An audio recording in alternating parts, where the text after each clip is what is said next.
The City's Pulse. Alara, Skylar, and Kaylin, three bright middle schoolers, sat in their classroom, buzzing with excitement.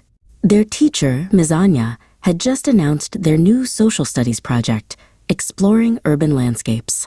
"We're going to delve into what makes a city tick," she explained, "and find out how it compares to rural areas. The more you look into it, the clearer the picture will become." Alara, always curious, raised her hand. "Ms. Anya, will we get to visit different parts of the city?" "Absolutely, Alara," Ms. Anya replied. "We'll head out on several field trips. You'll come across many new things. The busier the city gets, the more interesting its stories become." Kaylin, usually quiet, chimed in, "I've only ever grown up in our quiet town.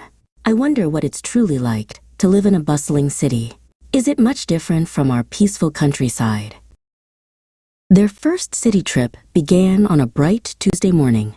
As their bus pulled into the city limits, the landscape quickly transformed. Tall buildings seemed to shoot up into the sky, and the roads grew wider and more crowded. "Wow," Skylar exclaimed, "it's so much bigger than I imagined.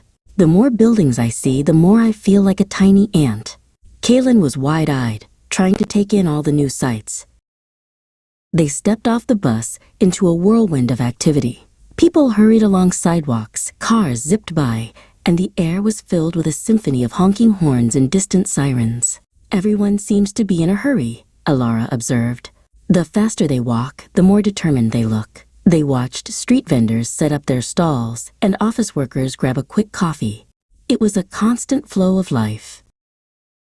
The city offered endless opportunities. They visited a grand museum, where ancient artifacts and modern art stood side by side. "The more diverse the exhibits, the more I learn," Kaylin remarked. Later, they dropped by a community center where people were learning new skills. "It feels like there's always something new to pick up here," Skylar said, watching a coding class. However, city life also had its challenges. As they walked through a busy market, the air felt thicker, and the noise was almost overwhelming. "The more cars there are, the more exhaust fills the air," Alara coughed softly. They saw overflowing bins and murals covered in graffiti. "It's a lot to take in," Kaylin admitted. "The more people live here, the more waste they seem to produce." They also noticed social issues. A young boy was sitting by himself on a park bench, looking sad. Alara felt a pang in her heart. "The more isolated someone feels, the harder it is to reach out," she whispered. Kaylin suggested they go over and offer him a friendly smile. Even small gestures, they realized, could make a difference in a big city. Back in the classroom, they talked about their observations. "Rural life is calmer, with more open spaces," Skylar began. "But the city has so much energy. The more diverse the population, the richer the culture." Kaylin added, "In the countryside, you look out for your neighbors more. Here, it feels like you have to fend for yourself sometimes.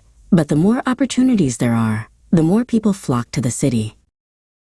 Alara then proposed, "How can we make things better? The more we work together, the cleaner our city will be." They brainstormed ideas, organizing community cleanups, promoting public transport, and creating more green spaces. "We could even set up a buddy system for new students to help them settle in," Kaylin suggested. Their project helped them come to terms with the complexities of city life. It was a place of contrasts. The louder it got, the more vibrant it felt. The more challenges it presented, the more resilient its people became. Alara, Skylar, and Kaylin understood that cities, with all their imperfections, were dynamic, ever-evolving places.